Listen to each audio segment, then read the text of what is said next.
everyone. Today we continue our series of conversations with Jim Rao, the founder of Entoro Capital, on alternative investing during recession. Our today's topic is private market investment opportunities, the industry breakdown, how to find great deals.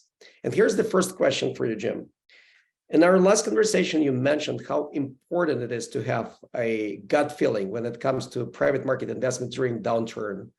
I'm actually wondering how it works for an experienced investor and entrepreneur like yourself, and how can knowledge and data be combined with what you call an investor gut feeling? Well, first of all, good morning, Nikita. Thank you very much. I think the first thing that most individuals should think about, and it really comes from what perspective you are. Are you coming at it from an investor's perspective? Are you coming at it from a entrepreneur's perspective / business owner? And to me, those are very, very different perspectives. Because if you're effectively a passive investor, meaning you're looking to buy things and you're just taking positions in stocks or bonds or private placements or whatever, you have a different viewpoint than if you're taking it from as an entrepreneur or business owner. Now, I'm going to take it from a business owner's perspective first, and then I'll break down from the investor side. Now, to me, in just about every opportunity that there has been, I've had 4 acquisitions that I've done for my benefit, and those were opportunistic, and they happened in down times when somebody had a position that they'd overextended or it was out of favor at the time or whatever it happened to be.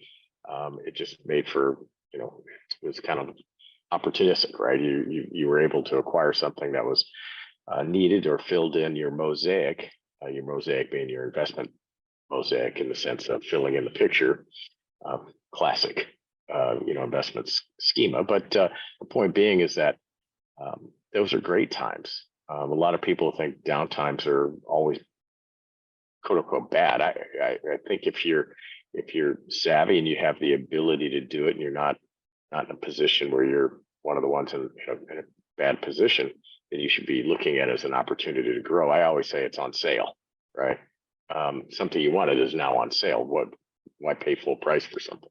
So to me, I've been fortunate enough to been at the right place at the right time in a number of areas, but you kind of make your own luck. Now, when it comes to an investor side of the equation, that actually may be harder because you don't have the benefit of the control aspect of it, or being able to plug in and fill something out for your own business nature. And then that is something that's a little bit different. Now, for me, if you're looking at it from most people are always like, oh, defensive stocks, you got to do this, you got to do that. There's a lot of opportunity in buying out of favor private placements. There's a number of things that actually would be good. I think you have to look at it from a sector perspective as much as anything. Yes, I think the energy space is going to be great no matter what happens in the next 3 to 5 years, between just the expansion, greater conversion to EV, you name it. But that's not the only thing. I mean, besides power, you're seeing hydrogen, you're seeing all kinds of forms of everything. And frankly, in a modern society, we're still grotesquely behind on our grid, and all the new technologies and everything have yet to really been implemented. It's kind of hard to go wrong on either energy tech or energy, core aspects. Real estate, I think, is going to be fantastic from an inflationary hedge. That again, I think there's going to be some great opportunities. Interest rates, people get all wrapped up around interest rates. Those are the ones that are the most sensitive to it. But if your long-term perspective is kind of a hold, then you should be thinking about when you can go and refinance when interest rates actually lower. So yes, if you can make it when it's high, it'll actually get better when interest rates do their cyclical nature and retreat a little bit. So for me, the gut feeling is different in those 2 categories. I'm looking at, and I've identified 5 to 6 business lines I'd like to add to my repertoire. And it's just a matter of finding the right one at the right time and adding those. And if I can get 4 out of the 6 or so, fantastic. Life is great. On the investor side, energy is something I know, so I stay more in that. I'm not a big tech investor. I would be a tech investor for not a software play. I'm not a software tech investor. I'd be more hardware and others. I think there's some great things in that category. When it comes to other sectors, I think I'd be less interested myself. That's me personally. That's interesting that when talking about gut feeling, you're using a lot of words related to art, mosaic. What else?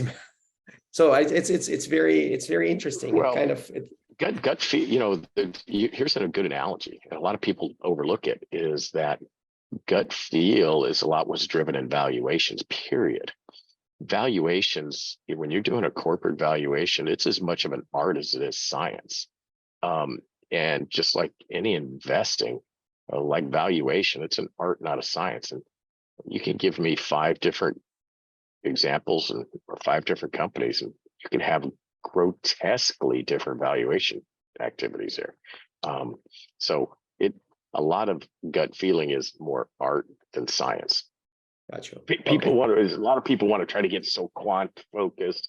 The only time quant really works well is we're trading commodities and those types of things. Then you should be a quant guy. But otherwise, I'm more of a momentum or value or position player. Perfect. Thank you so much for the insights. Moving on to our next question. During the downturn market cycle, especially in 2008 recession, the energy and infrastructure sectors played really well. Are you staking on the same sectors this time? Which industries do you think will be among winners in 2023, 24, when we'll be moving out of the recession? Yeah, I would say the same ones that I've already articulated. To me, it's really a interesting time. Right now, I can make an argument that every one of them is going to be great and every one's going to be horrible. But if I went back, you may defer to the kind of the Warren Buffett idea of it. If you understand it, then it's worth investing. If you don't understand it, don't touch it. It's maybe one of the only things I agree with him on. But it's a market we're kind of going, and I hate this phrase, but I'm going to use it, and that's kind of uncharted waters, because you have so many differing aspects of where we are, both geopolitically, it's hard to really get in an analogy of a previous sector. So that's why I think I would stay with the ones that make sense for you. And as an individual investor, you've got to have that function of one, suitability, but also the sleep good factor. If you're in something that makes you uncomfortable, if you can't sleep at night and you're worried about you're in the wrong product or in the wrong sector or wrong industry or something. There's nothing wrong with some people just being super conservative, but it's fine. You're not going to make it. Now, me, I'm much more of I don't want to use the phrase gambler, but I'm much more willing to take very, very high stakes risk. And I can sleep, like a rock. So it all depends on your own psychological, comfort levels. So I would stay with the same sectors that I've already articulated: energy, some of the, I think, physical tech issues. I would be scared of financial services in the pure banking, just because some of the tech issues and some of the legal things that are going to be changing. I wouldn't be real positive there. I think the mortgage market and those things are going to be dead for a while, just because of volume issues. I believe you're going to see infrastructure spending as a whole being pretty good. I see it, so there's some interesting areas that are going to be, I think, very, very good. I'd be more physical assets and infrastructure and tech. And of course, you always have energy and real estate. Those were the 2 stable ones for me. When you talk about infrastructure, I'm just curious, there are different government programs to invest, modernize infrastructure overall in the country, roads, bridges, etc. We hear those conversations all the time. how those government initiatives affect private market investment activities and choices and decisions private investors are making. The reason I'm asking is, government money may bring positive and negative effects. They are diluting certain investment opportunities for sure in the long run. So how it is combined in your mind? Well, government stimulus is a double-edged sword, right? And usually you're taking one industry and favoring it over others. So if you're looking at some of the activities that has transpired over the last couple of years, has been, frankly, the only word I can describe is grotesque, right? It's just going to end up long term. It's going to be very damaging. In the short term, there's winners and losers, like in everything. The winners are going to be people that are the cement guys, some of the people that provide equipment. I mean, there's a lot of that type of industry, but then they also lose on the housing side, right? So there's winners and losers in every category. So this almost gets, you got to peel back the onion a couple layers to figure out who's going to be a winner and a loser. Now, the stimulus packages that have gone on here, some of these are really going to be ridiculous and they're going to be uneconomic. Make a trade. I think you've got to bifurcate some of these decisions that are going to be good for a while, but I would trade out of them about 6 months before you think they're going to max out. What do I mean?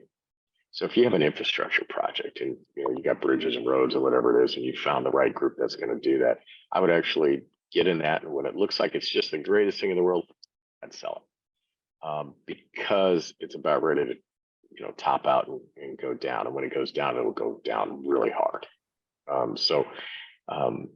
It's because what you're going to see is economic rationality get back into the system.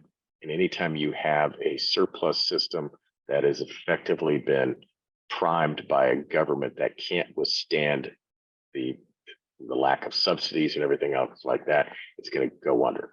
So if you're looking at solar and some of these other sub-industries that depend on government stimuli, they're going to eventually, take it now, run with it for a little bit, and get out, do the trade, because it's eventually going to go south on you and go south badly.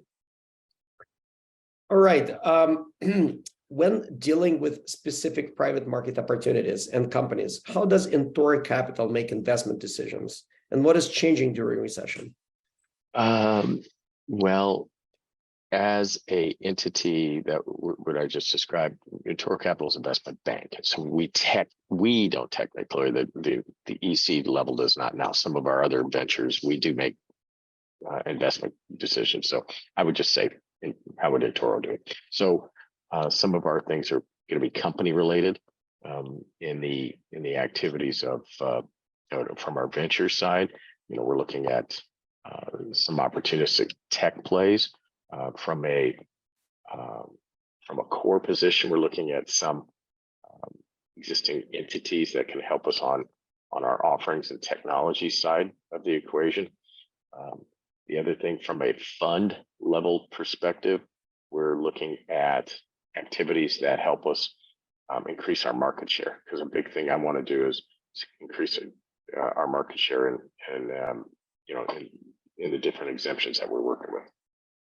Interesting. Okay, that makes sense. All right, Jim, thank you so much for your time today. I'm looking forward to our next concluding interview in January. And on that note, Happy New Year, and hope to see you soon. Thank you very much, Nikita. Appreciate it, sir.